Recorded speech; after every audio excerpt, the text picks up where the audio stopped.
course, signing for Chris Wilder.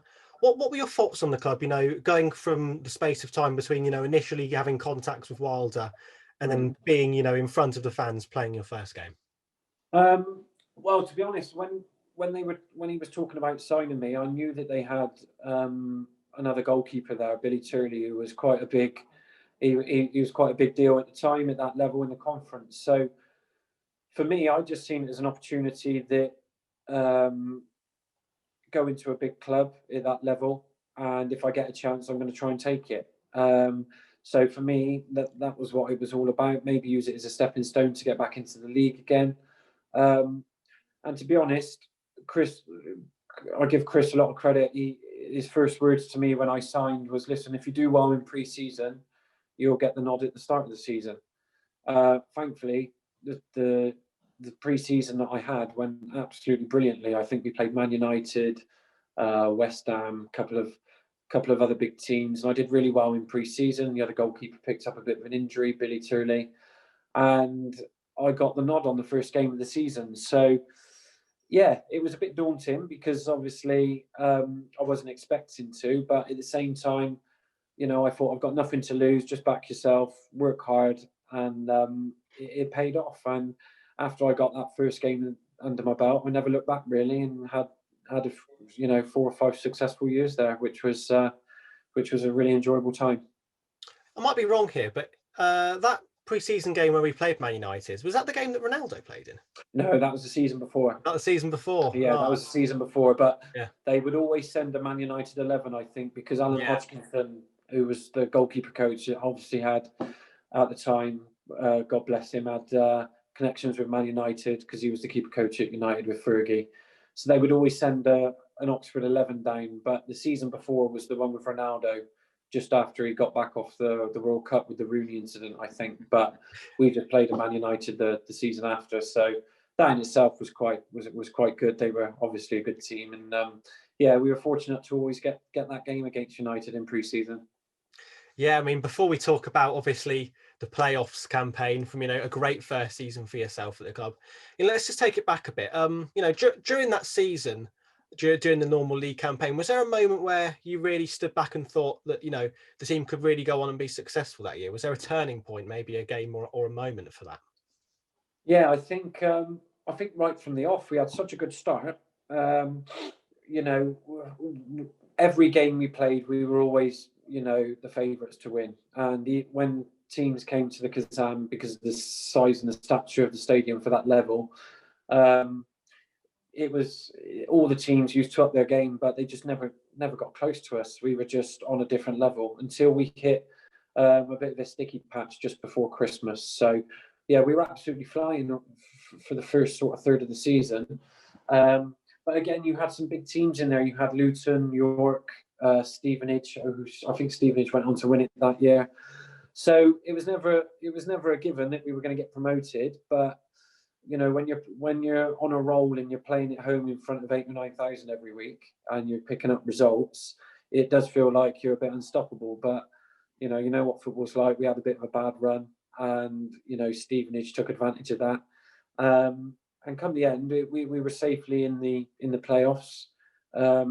It was just, I think we knew as long as we avoided Luton in the final or in the playoffs, we would probably fancy ourselves to go up. But had we come across Luton, who were very strong that year, then we would have found it a lot tougher. But as soon as we got through the first playoff semi-final, and then we really fancied ourselves going into it at York again in the final. So thankfully, it all came together, and the best way to do it is to do it through Wembley. And fortunately, we did that. So it was a perfect season, really, especially for me on a personal level, because it also gave, with the promotion, it gave me that chance to go and play in the league again, which was the aim that I set out to do as soon as I dropped out of the league. So it was a nice bit of satisfaction knowing that all the hard work and the sacrifices had paid off, and to do it via promotion winning season, so to speak, and play 40 plus games was even better, instead of sort of just going to sign for a league team. It felt like I'd really earned it with the season that we had with that promotion season. Yeah, I mean, like you said, they're playing in front of such huge crowds for, that level at the time with Oxford. That must have been a great boost in gaining success that season. But also, what was the camaraderie like in the group between the players and then also the management with the likes of Chris Wilder? We had an absolute team of lunatics. Absolute. Every single one of them was an absolute character. I mean, even the manager, right from the manager. Obviously, everybody knows about him now. I think he's come across really well with what he's done at Sheffield United, and a lot of working men can relate to his mentality. And he was no different as a manager at Oxford. Everyone bought into the way that he did things. He'd like the boys to have a beer, on the coach after an away game. It was always called the fun bus. We'd have the music on. We'd be stopping off in pubs. We had a brilliant camaraderie between us all. Some fantastic characters, but I look back on it and it was like the team of lunatics. It was brilliant. Nothing fazed anyone. We were out celebrating every week after a win, and I think that's why we did so well as a team, because we had such a good team spirit. And I compare it to a lot of teams that I've played in, and we've not done very well, and a lot of it is down to team spirit, because if you, for example, if you can go out and take the mickey out of each other on a night out, and get on after a few beers, why can't you dig each other out on a Saturday and you don't have to take it personally? So that was one of the massive things that helped us that season, was the team spirit as well. Yeah, we're talking a bit about how in the seasons that followed after that promotion, Wilder very much kept sort of the core of that team in the seasons that followed. But before we talk about that, do you still keep in contact with many of the boys from that side? Yeah, a couple. Yeah, still speak to Alfie Potter, Jake Wright, Simon Heslop, a couple of the guys that signed when we got promoted into the league again. James Constable. It's a lot difficult now. We've all grown up a bit. We've got families and stuff, but you still see each other floating around on social media, seeing what everyone's doing, which is nice. And it's nice to see everyone, the majority of people from that team still sort of floating around the football scene. So no, we had a great bunch, you don't make too many friends in football. It's because it's like a bit of a merry-go-round. People come and go in all different teams. I probably only have 2 or 3 really close friends from my whole career, really. But you still, from afar, see what everyone's up to, and it's nice to see that they're all doing well and growing up and with their families and stuff. Yeah, now let's move on to, of course, that playoff campaign that we've got to talk about. Fresh off the back of beating Russian and Diamonds in those semis, how confident were you going into that final that you'd go on and achieve great success? I think if ever there, I think we knew that we would be okay on the day. You can never say it's definitely going to happen, but I think the sheer fact that when we turned up and we had pretty much half the stadium full up with Oxford fans compared to only 8,000 or 9,000 of their fans, mentally that was a big one for us anyway. And we just felt going into the game we prepared right. We were on a good run, and even from the off in the tunnel, there was a few little things that went on in the tunnel before the game. Apparently, a few of their boys had said a few things in the press, so a couple of our boys who weren't involved chirped up in the tunnel, and sort of, I think that took them back a bit. So all of a sudden, I think they were on the back foot, and yeah, it just felt right on the day. And apart from one little mishap just before half time, it was all plain sailing, really. So it was good, and it was one of the I'll never forget that day. It'll stick with me forever. It was always a dream to play at Wembley. Going to watch teams there when I was younger, England and Bristol Rovers and stuff. So to actually play there and get a promotion win and go up the steps, so as they say, is something that I'm very proud of and will never forget. Yeah, you talked there a little bit about, preparing right for the final, in what Wilder prepared you for.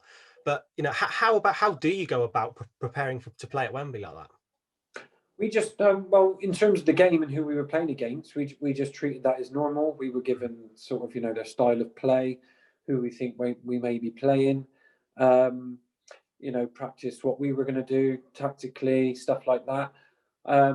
But with the added incentive of it being at Wembley, a couple of the good things that Chris did do was he took us to Wembley a couple of days before the final to familiarise us with the surroundings, which is a good thing because for me personally, when I walked out, I didn't think it was going to be as big as what it was, but it was huge. When you're in the middle of the pitch, it's huge. I think it's a lot different from when you're sat in the stands. So I think that was a good thing that he did. And also the night before the game, he brought in Harry Bassett. No, Dave Bassett, was it, the old Sheffield United manager, who was Chris's manager at Sheffield United, who's obviously been to Wembley with Wimbledon and stuff like that. And he got him in to give us a talk. And it was basically to say that whatever you do, it doesn't matter how you play, it's a one-off game and you need to win. He said you can win the game in the tunnel. You can, whatever you do, don't worry about all the hard work you've done all season. It all comes down to one game.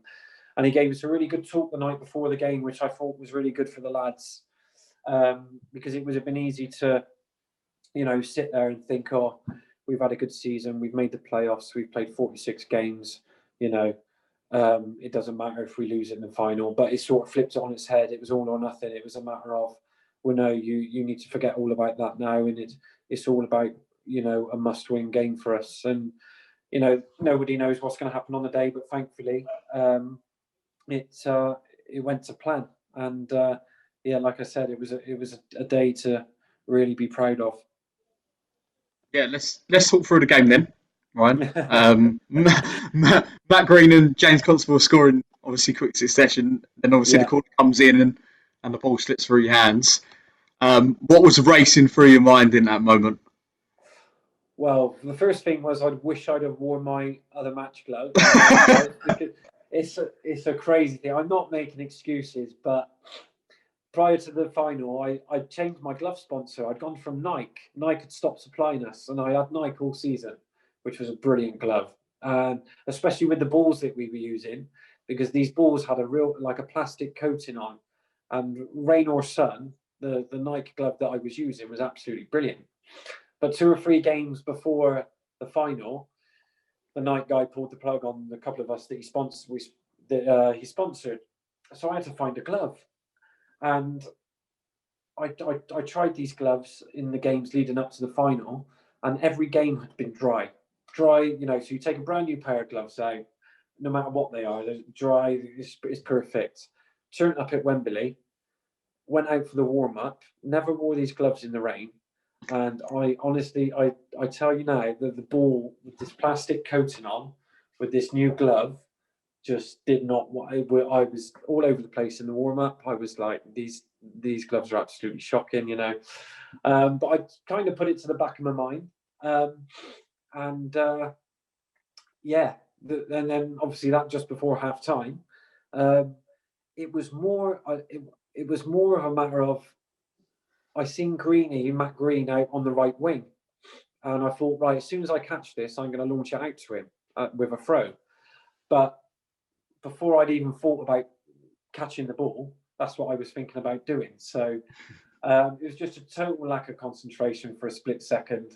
And yeah, it was a moment where you do want, it's true what they say, you do want the whole ground to just swallow you up right in front of our fans. It was just before half time, but luckily, to be fair, I got into half time and it was a matter of, right, you can either sink or swim now. You're in a playoff final. You can either let it affect you, or you just get on and you just get on with your game. And thankfully, I went the latter, and I just got on with my game. And I always use it now as an experience that if you can do it in front of 40, 50,000 people and deal with it and still carry on and keep your focus and play, any mistake you make now is easy to come back from. So again, I used it as a learning curve, and thankfully, Alfie come on to. I wasn't able to enjoy the second half at all whatsoever. Absolutely, I could only enjoy if we'd have gone in 2-0, I might have been able to savor savor the occasion and look around and enjoy it. But the fact that it was 2-1 made it a bit edgy for the whole second half, and I could only really relax after little Alfie come on and scored the third goal. So, but by then I was cramping up and through adrenaline and all that. So, so a bit, yeah. So the main a high and a low for the day, but the main thing was to get the win. Was it when obviously when Alfie scored that winner? Was it kind of a thank? Oh yeah, absolutely. I think the thing is because of all the adrenaline and the emotion that all the adrenaline and emotion that you're going through, it just drains your body. So people might think this sounds stupid, but I was cramping up in the game and my calves and all that, and I couldn't run up to. I wanted to run up to Alfie in the corner and jump on with all the boys, but I was just relieved, relieved more than anything that he'd got that third goal to kill the game off, so I could relax a little bit and knew that the mistake that I made wasn't going to cost us. So I was grateful to him for that. Now, still remind him about it now all the time. So obviously a season which ended in promotion, and also obviously a Player of the Year award for yourself. How did it feel to make an impact right from the beginning of your Oxford career? Because you couldn't have started your time at Oxford in any better way, really, could you? No, I couldn't, and it all came as a bit of a shock. And I think the reason why I did so well was because I was given the chance, and it was back playing in front of a stadium full of fans where you get that adrenaline, you get that buzz again. You're expected to win, and because I knew that if I was to go on a run of dodgy games, Billy Turley would be straight back in. Fortunately, I didn't let any of that faze me, and I just sort of, from a selfish point of view, just concentrated on myself and just made sure I was playing as well as I could for the team, and hopefully the team would take care of the result. So I just sort of embraced it all really, and enjoyed every moment of it. It was nerve-wracking. It was adrenaline every week, having a buzz every week, playing in front of such a large amount of fans, and I just embraced it really. And even when we got back into the league the following season, embraced that as well, because it was what I'd worked so hard to do was to get back into the league. Yeah, of course, winning promotion and gaining promotion back to the Football League. How did you go about that summer, transferring from celebrating to then focusing on the challenge at hand, actually returning to professional football? Yeah, we celebrated for about 95% of it, I think. So I did have to give myself a little bit of a chance of coming back fit after the alcohol intake, but no, it was just a matter of excitement. And the main thing was that the league, we were back in the Football League for the football club and for the fans, because they deserve to be back in the Football League. They've been in the conference for too long, and it was proud to be part of the group that helped do that for the club. And it will go down in history that it was nice to be part of the group that helped get the club back into the league. So, but we just prepared like we did with Chris, like we did for the previous season. Lots of team bonding, lots of team spirit, trips away, and we had good seasons under Chris in the league. We just didn't really we didn't really do enough to get to the playoffs. We were in a really good position at one point, if I can remember, where just as Chris left Oxford, but generally we were steady and quite strong each season. And it was for me personally, it was just nice to be back in the league and enjoying playing back in the league again. Yeah, and upon the club's return to League Two, I mean, you were ever present for the club, in all the league games. Just talk us through your recollection of that first year back in the Football League. Yeah, I mean, for me personally, it felt like I was now an established sort of league number one, whereas previously I was a number two, but I had a run of games and stuff like that. So yeah, it felt good that I was now number one. Everyone knew that I was number one. But what comes with that as well is you've got to follow on from the season before, and you've got to keep the standards high. You're jumping up in a level of football wise that you can tell the levels, a lot higher straight away as soon as you jump up. But for me, I was just enjoying every game. It was back in the league, going to all different grounds all over the country, playing in front of big crowds. So it was nice, and I did really well, and I enjoyed it. And I like to think that my performances were consistent for Oxford throughout my time there, and it was just nice. I think everybody was just enjoying being back in the league, but then obviously what comes with Oxford, with the stature of the club, is that element of fans wanting us to kick on again, and that bit of pressure. So that for the first season, I think fans were just happy that we were back in the league, and then after that, the pressure started to come with, we need to get out of League Two. So it was a bit of a different mentality for the following seasons.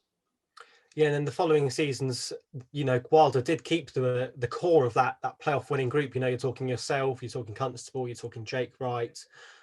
When you look back on that team, would you say that was the biggest achievement, was that you could keep hold of that, like the core of that group, and build from the success with that core? Yeah, I think what Chris always did tend to do is, if players weren't doing it, he would get them out the building, and he would bring new ones in. But I think with the likes of me, Jake, James Constable, he kept a core there because I think he knew he could rely on us. He knew what we were all about. He knew we were consistent. With everything else, it was like any club. It's a matter of making a few signings. Some work, some don't. But generally, Chris always had a bit of a merry-go-round with players, always used quite a few.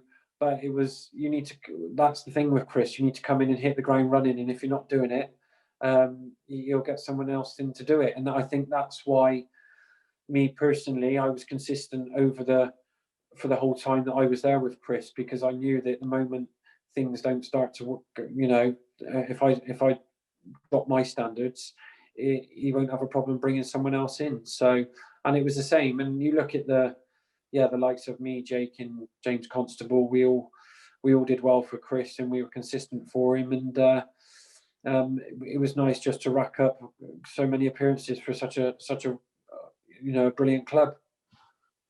Yeah, the 2014-15 season was your last at Oxford United, yeah. Ryan. It was also Michael Appleton's first season at the club as well. Yeah. And he started introducing figures like Kemal Ruth and other signings. Yeah. Sum up that time period where you started. Was there a moment where was there a conversation between you and Michael that happened, or did you ever feel like he was going down a different route? Yeah, I think Michael Appleton come in for Gary. Well, Gary Waddock got given the job just at the end of the previous season, and so I know Gary Waddock. I've always played well against his teams. He liked me, so I was glad that he got the job. Played well for him when he come in at the back end of the previous season. And then obviously Michael Appleton come in during the pre-season of the following season. I was actually injured at the time. I think I had an operation on my foot. So yeah, Michael Appleton come in. He had a meeting with a few of us, the guys that had been there for quite a while, the likes of me, Jake, James Constable. I quite liked Michael Appleton in the way that did things, to be fair. But he didn't have a very good start. He came into the club with the philosophy of wanting to play out from the back and stuff at every opportunity. obviously it works in a lot of teams, and but for whatever reason at the time it didn't work for our team. I wasn't playing at the time. I was injured along with Andy Wing and one other player, but I can't remember. And I got back fit. Wingy got back fit, and he put us both back in. And we didn't sort of take it upon ourselves, but we seen that the way we were playing wasn't working for the team. So we sort of it wasn't so much we were going against the way he wanted to play, but it was just a whole team collectively. It got to a point where we just needed to do whatever we needed to do to get a result because we were in a bad run of form. And I think for 2 or 3 games we played really ugly, and we got a couple of results. And I ended up doing quite well for my Clapton actually. But it's football. I was pulled out the team towards the end of the season once we were safe and there was nothing to play for. And he brought in Jamie Ashdown to play a few games, who was a keeper he had at Portsmouth. And I just sort of read between the lines, and I sort of realised that maybe my time was up. So I spoke to Mickey Lewis and I said, look, do I need to have a chat with him, do you think? And he said, yeah, I would. And I went to have a chat with him, and he just said he wanted to go a different way the following season, and that was it. And I was on my way to train with the youth team because he put me with the youth team, which was I wasn't expecting that. But I was on my way in to train with the youth team for whatever reason, and then I had a phone call to say that Northampton were interested, and that's when the move to Northampton came about. Just before we move on to Northampton, Ryan, besides that player final, we know sitting here that player final was obviously the greatest achievement that you had at Oxford United, and obviously your greatest day. What would you say, apart from that, was your favourite memory of Oxford United? Cool, good question. Off the top of my head, probably getting in at 4 a.m. at a house and seeing Alfie Potter and Sam Deering stuck in a tree drinking beer after the playoff final, I think. Well, what's going on here? I don't know. Cool. Tough. I had some good memories. I had a really good game at West Ham. We played West Ham. Who else? Probably the Swindon games, the Swindon derbies. I remember definitely the Swindon derbies. I think the first Swindon derby on the Sunday, which was just the most unbelievable atmosphere. That was better than Wembley in terms of atmosphere. The atmosphere against Swindon in the Swindon games was better than the Wembley ones. Probably the Swindon games. I played against them 3 times. We won 3 times. So, of course, they had Di Canio. They had a very good team at the time. But I think the game that we lost, James Constable got sent off after 10 minutes. Yeah. And we went down to 10 men, but ended up winning 2-0. And I got man of the match. I think probably that one was, one to savour and a good one to remember.